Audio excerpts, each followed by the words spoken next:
All right, let's give it up for DJ Kimmett.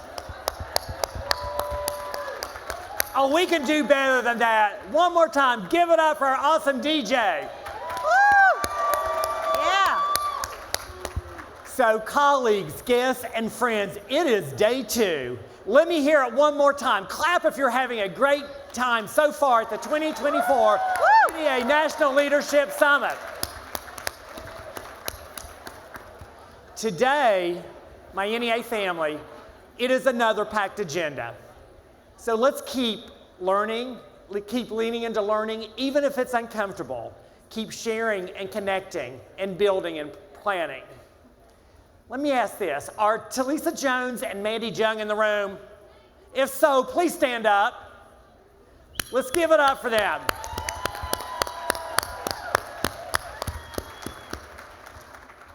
At this year's summit, we're expanding one of NEA's programs where we connect with NEA members who are influencers. Talisa Jones is an ESP leader from Virginia, and Mandy Jung is a K-12 colleague from Minnesota. So thank you for being here and flexing your communication competency. See what I did there? Referring back to our competencies. And for helping us amplify the value of belonging and partnering with NEA and all of your followers. You can help find their social media handles in the program book. As Mark shared, we have another dynamic plenary. You will hear from colleagues who serve on the NEA Summit design team. Our very own NEA Vice President, Princess Moss. Yes. Our keynote speaker, Dr. John Jackson. Yes, and of course this plenary would not be a plenary without a chance to put some money in your pockets. So thanks to NEA Member Benefits. Thank you again for being a valued partner in this work. Please remember to visit the Riverside Exhibit Hall and learn more about NEA Member Benefits and our other sponsor, MindSpring. You heard President Pringle talk about the campaign to promote, protect, and strengthen public education. And last night, you were invited to join the Public Schools Strong campaign and heard the amazing, amazing stories from our community allies who are equally dedicated to advancing our common mission. Today, our focus is on promoting public education. Remember to journal and reflect on what you're learning here in this very, very sacred space. Share your experience on social media and help us remind our colleagues of what we're doing here this weekend. Now, please welcome to the stage, Demetrius Dove.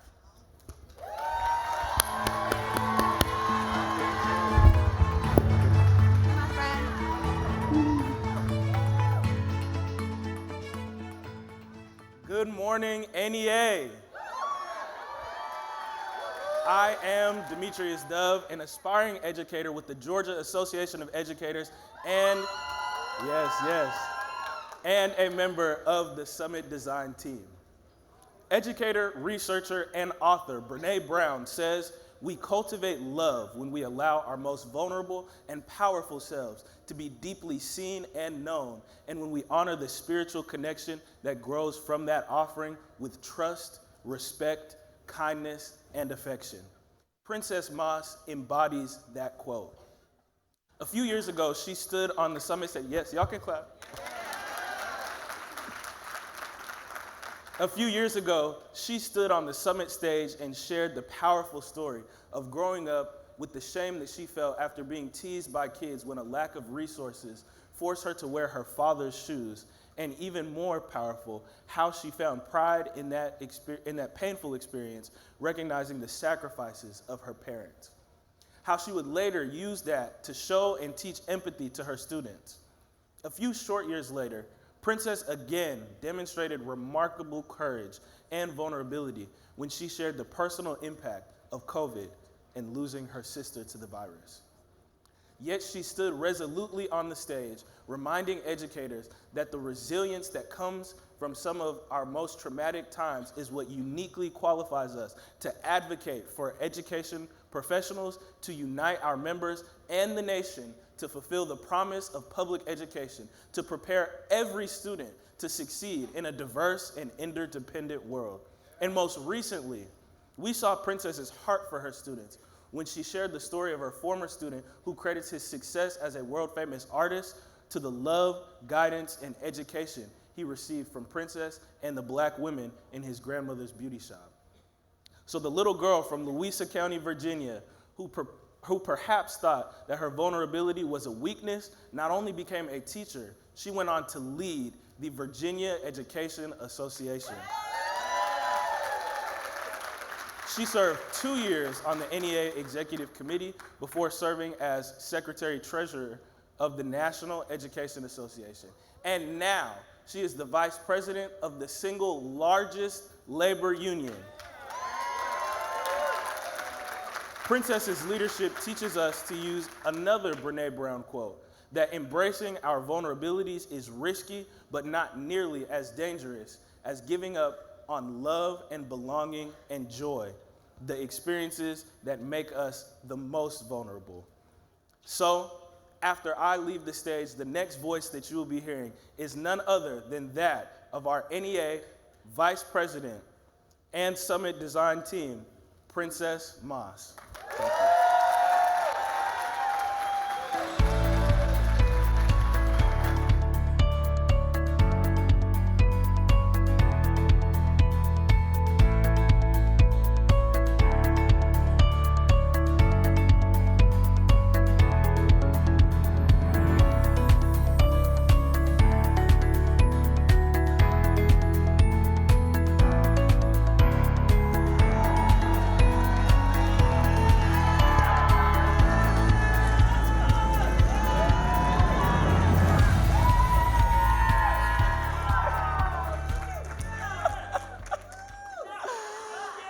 Oh my goodness.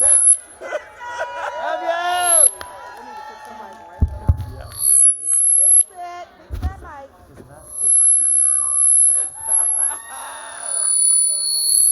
Woo. Wow. Electrifying. Oh my goodness. Oh my goodness. Oh, they need to fix your mic. You look so beautiful out there. Yeah, something's going on with the mic. But it's okay.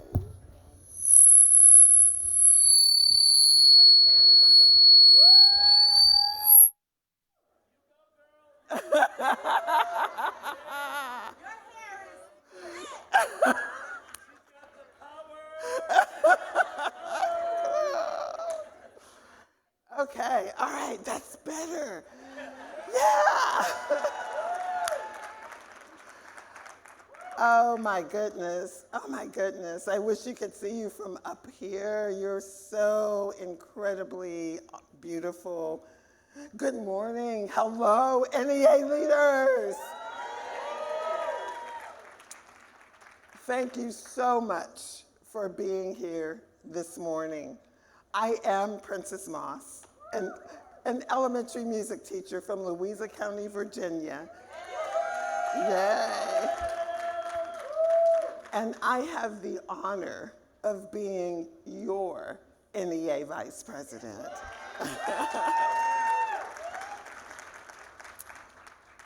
I want to tell you a short story that happened at a high school near my childhood home in Spotsylvania County, Virginia. Last year, one of the counselors began working with a student whose foster family just didn't get her. I know you know what I mean by that. For weeks and weeks, all this student talked about to her school counselor, and quite frankly to anyone who would listen, was about wanting an electric guitar for Christmas. Well, the big morning arrived. And what did the student receive?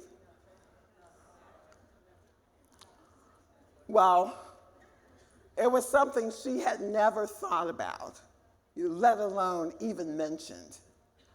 She received, wait for it, a basketball. Of course, telling the counselor her story, the student's disappointment was very, very evident. But let's fast forward to a few weeks later. The student visited the counselor again, but this time, the student was elated. She was beaming ear to ear as she gingerly placed the guitar case on the counselor's desk. And when she opened it, there it was, a brand new electric guitar. Here's what that student nor her foster family will ever know. When the counselor heard the story, the counselor shared it with the school psychologist. And then they shared it with some of the students' teachers. And you know what those educators did? You know, y'all know, because you've done it yourselves, because y'all know. They pulled their money together and they bought that student a brand new electric guitar. And they had it delivered to her house, to her foster home, anonymously. And they had signed it, a gift from your school. Yeah, isn't that amazing? You can clap for it. Even in sharing that story, I know that it probably doesn't surprise you. Because that's what we do as educators, and that is just one story of the amazing things that happen in our schools every day, in every way. With that story, I hope that I engaged your emotions, and I hope that I touched your hearts and minds. And while I don't think I need to persuade you, because all of you are education leaders, if I were speaking with an audience of parents, partners, or policymakers, my intent would be to persuade. Storytelling is a skill. It is a skill that I believe is essential for us to have as education leaders. In fact, you'll see the skill explicitly in the NEA Leadership Competency Framework. And there are sessions throughout the weekend to help you learn the art and the skill of storytelling.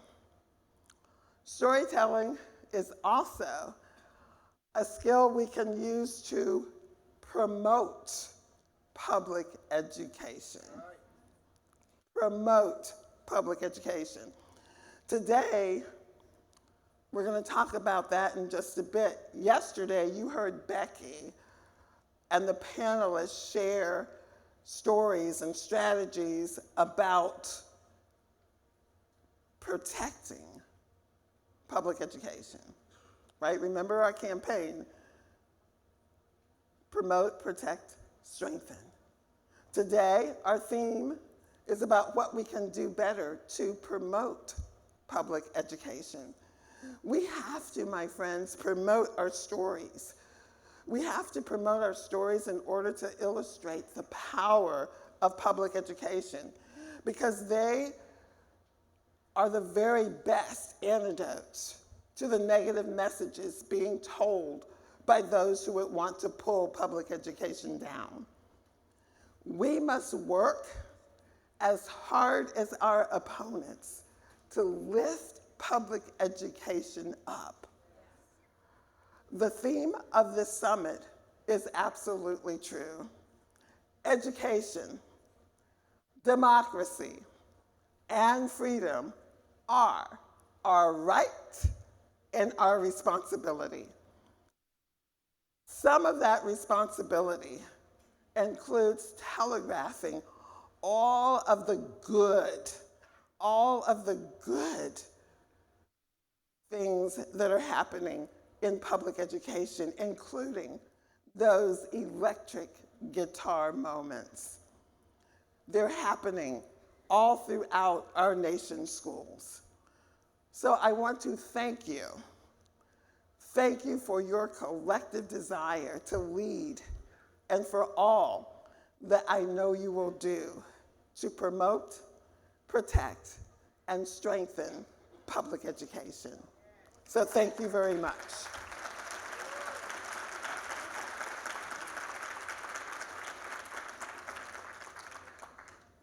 We have a real treat for you this morning.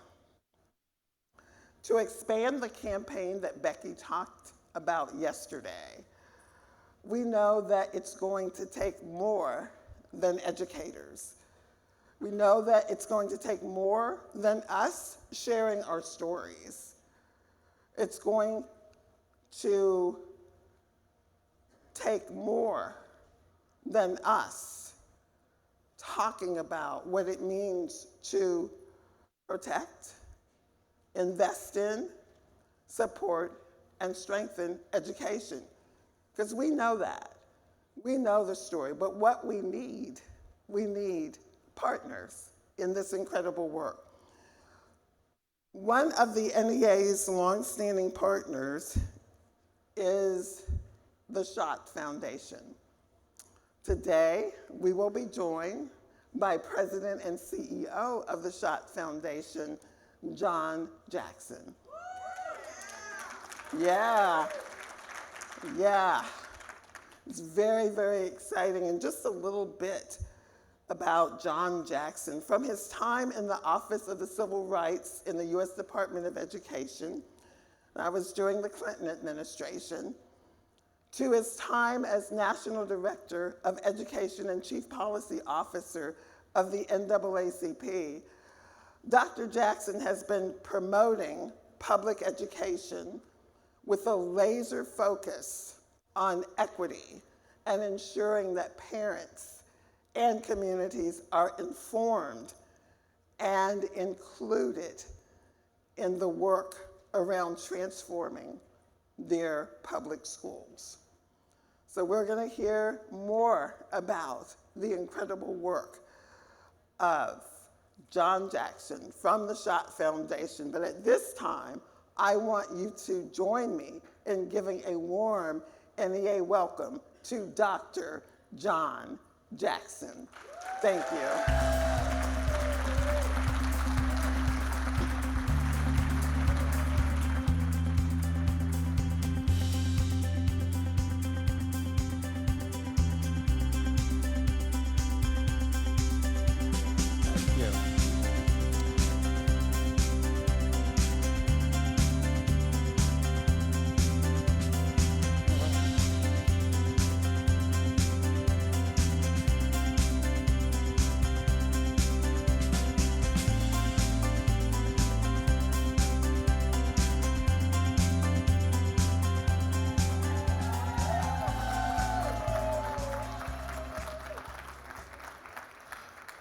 Good morning, NEA.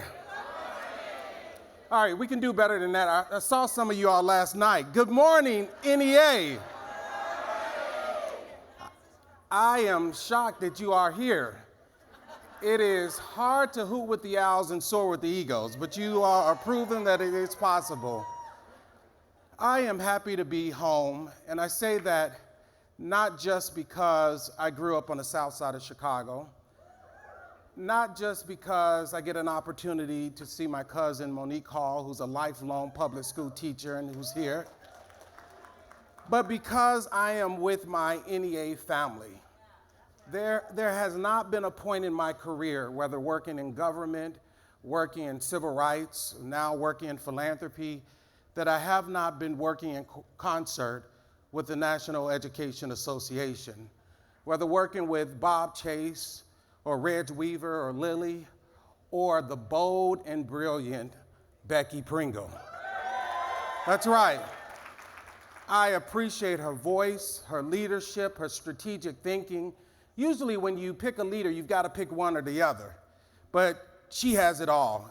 And Becky, you are just a great person, and thank you for your leadership. And that of Princess Moss.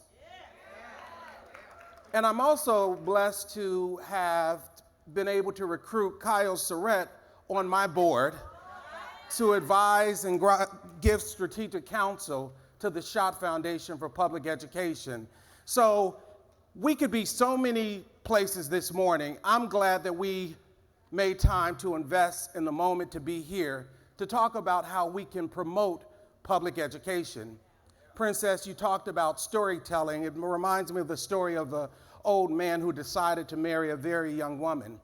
And as the story is told, he was an old jealous man. And it came to pass that the old man became ill, and he pulled his young wife by his bedside and said, "Promise me that when I die, you're going to bury me with all of my money because I don't want you spending my money on any other person. Make that promise." And it came to pass that the old man passed away. And at the funeral, the young widow approached the casket with her girlfriend by her side, and she pulled out an envelope and placed it in the casket. And as she began to walk away, her girlfriend just shook her head and said, "Tell me, girl, you didn't keep that promise." She said, "I did, but I wrote him a check." We've got to make the investments that we can while we can, because I've never seen a U-Haul hooked to a hearse. And there's no more important investment, Daya, than promoting public education. And there's no other important role for educators than promote public education. And many of you may say, "Well, how am I supposed to promote?" I'm not a promoter. I don't work in advertisement. I'm not an elected official. But there are 3 ways that I want to encourage you that you can promote public education that's right in your wheelhouse. The first is, and it seems like a no-brainer, promote your profession. And I say this saying, don't be shy about promoting your profession. Because what I've learned is, as you promote your profession, you are protecting our children. As you promote your profession, you are protecting our democracy. Because your profession is democracy at work. You may say, "Well, how's it democracy at work?" We don't elect teachers. We don't elect bus drivers. We don't elect most superintendents. Well, there's more to a democracy than an election. How many American government educators know that an election doesn't give you a highly functioning democracy? Russia has an election, but there are other core components to a democracy. It's how the leadership governs within the democracy that matters. Aside from an election, the 4 core components are the endless fight for equitable inputs and outputs for all, the ability of individuals to access truthful and share truthful information, the multiple points of participation to prevent authoritarian efforts to consolidate and restrict power. And you do that through school boards, you do that through parent-teacher conferences, and the high engagement and inclusiveness that you allow. So public education is democracy at work, because there isn't a public good that is as come as you are than our public schools. Whether you're black, white, gay, straight, boy, girl, gender nonconforming, fed, hungry, wealthy, homeless, you accept our young people as they are, and you give them each and every day an opportunity to learn and an opportunity to thrive. There isn't another public system that is as built on the value of inclusiveness, built on the value of equitable opportunity, built on the value of sharing truthful information and accurate history. And well, on the engagement side, there isn't an institution that has a larger alumni base than our American public education system. You've educated over 85% of the students in this country, and yet there are still haters out there. But here's what you need to understand. Because you are democracy at work, there are those who want to attack you and your profession as a tactic to tear down our democracy. They fear you because you've proven that you can build a multiracial public education system that works, and you're on your way to building a multiracial democracy that can work, built on the values of equity, inclusion, and diversity. But don't let their tactics to destroy our democracy disrupt your talent. Promote your profession. Don't let them place your profession in a caste system, and as most caste systems do, undervalue the worth of those who are doing the most. As most castes do, they only highlight what is broken, but they don't tell the true story, because beyond the caste, there's healing happening. Beyond the caste, there's rebuilding happening. Beyond the caste, there's love happening. And that's what your profession is doing for so many young people, and we need to promote that profession. So in a society where racism is nothing but institutionalized lovelessness, you are the profession that reminds them that affordable housing is an education issue, that access to transportation is an education issue, that access to healthy food is an education issue. You give our young people access to the loving systems and support that they need to have a fair and substantive opportunity to learn. You remind them what I used to remind my students at Georgetown, that we are 99.6% the same. Biologically, there's good data that shows we're 99% the same, regardless of race or ethnicity. There are more genes in us to explain our racial or ethnic differences than our racial and gender differences. There's more biological evidence.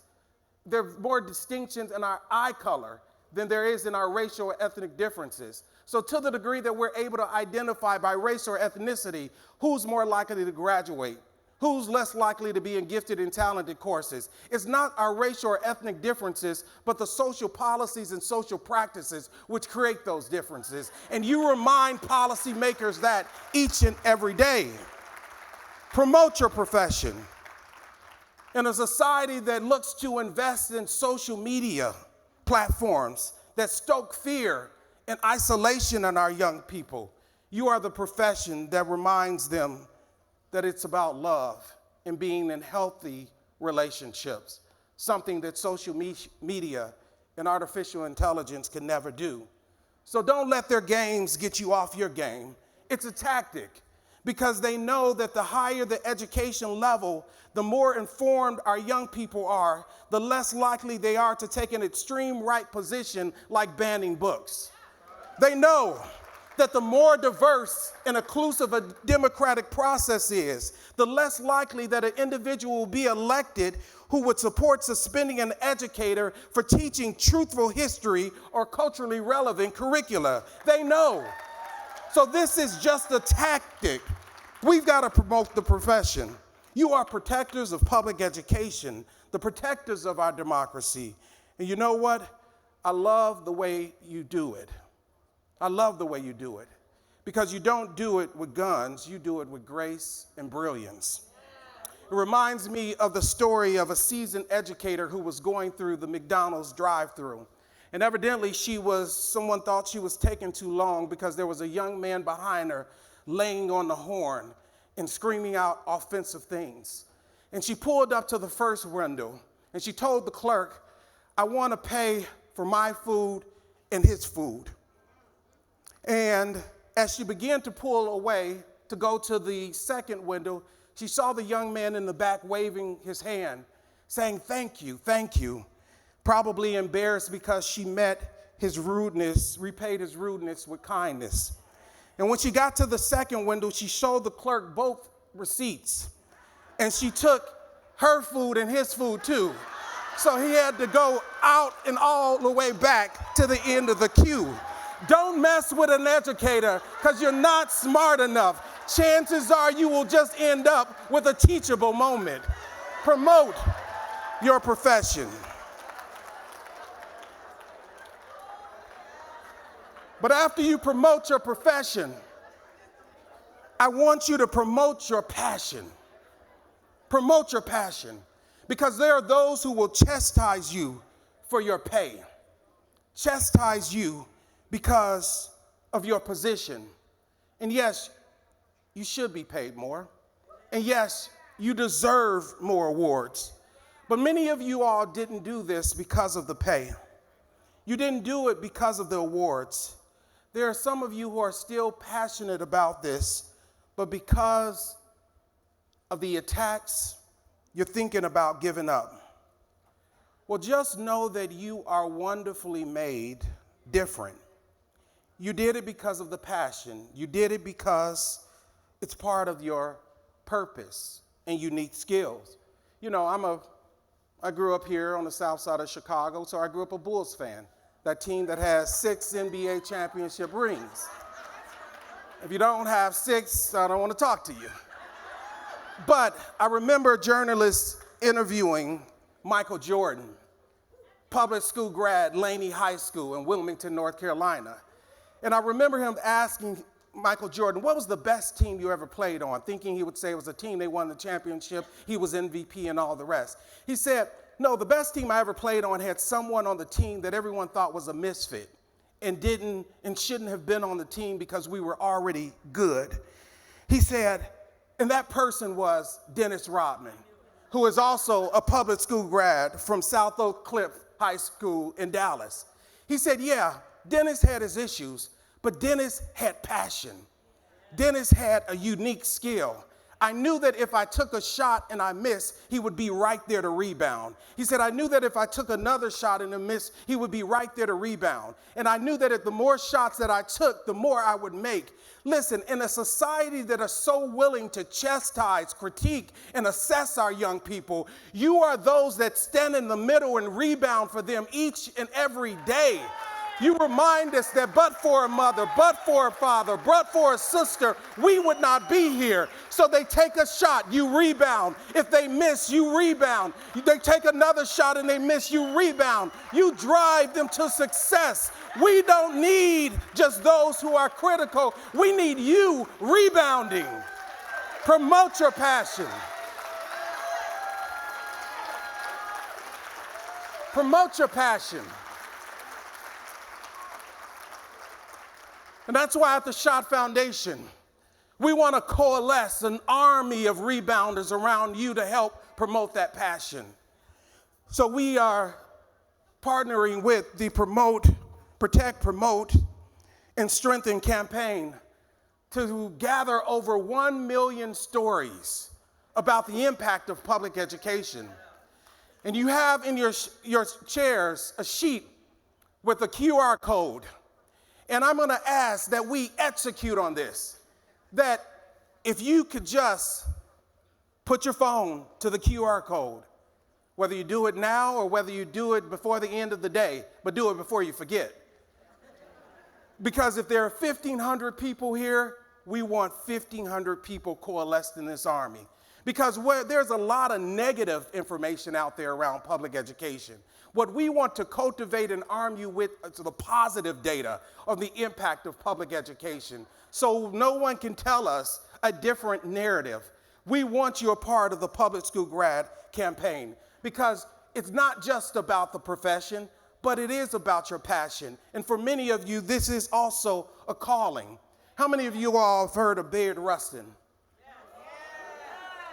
How many of you are familiar with the 1963 March on Washington? Well, Bayard Rustin actually organized the March on Washington. Public school grad from Westchester High School in Pennsylvania. If you ever look beyond Dr. King's speech, Mahalia Jackson's song, you would see an unassuming gentleman, Bayard Rustin.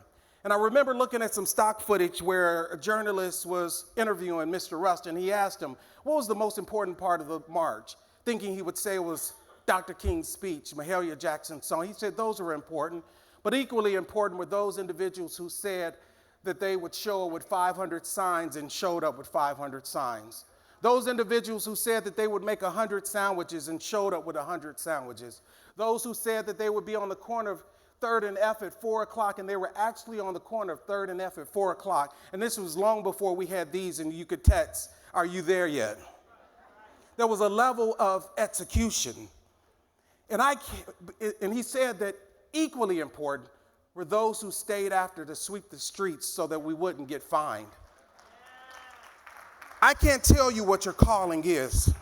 Some of you all, your passion that wakes you up every morning is to transport our young people. Others, it's to teach our young people. Others, it's in administration. But I think whatever that calling is, I think MLK said it best when he said, if it falls your lot to be a street sweeper, sweep streets like Michelangelo painted, like Shakespeare wrote poetry, like Raphael carved marble. Do it so well that the hosts of heaven and earth will say, there lived a great street sweeper who swept his or her job well. Promote that passion, because that passion is what's needed to turn things around. So don't let anyone tell you that you are inadequate at what you're doing, because what you have will always be enough for the purpose that you've been called for. You have it. And there are those out there saying that we look at the scorecard and public education is losing. It's not. That's why I want you to promote your profession, promote your passion. But lastly, I want you to promote your progress. Because they're saying and they're trying to say that public education is failing and educators are failing. Let me remind you, who keeps the score matters, right? Last I checked, the majority of Fortune 500 CEOs were public school grads. Last I checked, the majority of women and men who are serving our military each and every day are public school grads. Last I checked, the majority of college professors in this country are public school grads. And let me ask you, how many of you all graduated from a public school? So unless we are just a group of self-professed failures, our public school system works.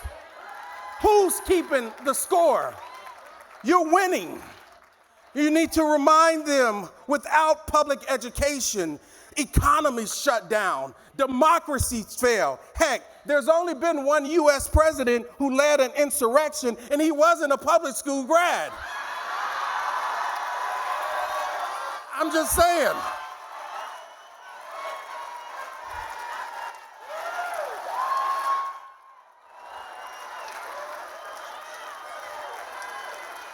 Promote your progress, because you have protected America's progress.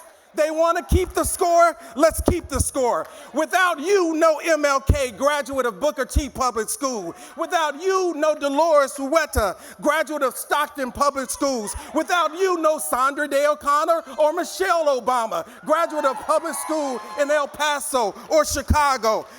Without you, no Stacey Abrams, graduate of Avondale Public High School. Without you, no Patrick Mahomes, no Matt Damon, no Angela Bassett. Without you, no Judge Ketanji Jackson, graduate of a public school in Miami. Heck, without you, no John Jackson, because long before Harvard, long before the University of Illinois, I was educated right here. Frank Gillespie Elementary Public School, Deer Creek Junior High Public School, Creek Monique Public School. In my book, you will always be winners. We need to promote your progress. The value of your work is undeniable. Undeniable. The scorecard is undeniable, because they ask, well, where are your results? Well, you need to tell them that they need to get the app update, the Find My Public School Impact Tracker app. Because every time I go to an NFL or NBA game, your results are there, because the majority of those on the field are public school grads. Every time I go to the mall, your results are there because the majority of those working there are public school grads. Every time I go into a hospital, your results there because the majority of those working in the health profession are public school grads. Every time I go to Capitol Hill, your work is there because the majority of those on Capitol Hill are public school grads. Maybe that's not a good example.